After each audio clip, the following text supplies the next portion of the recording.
पाहत आहात ही दृश्य फलटण कृषी उत्पन्न बाजार समितीच्या पाठीमागे ही भीषण अशी आग लागलेली आहे आणि या आगीत कोणत्याही प्रकारची जीवितहानी झालेली नसून आगीचे कारण अद्यापही अस्पष्ट झालेले आहे।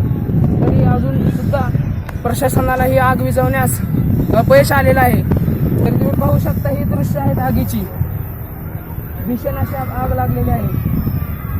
धन्यवाद।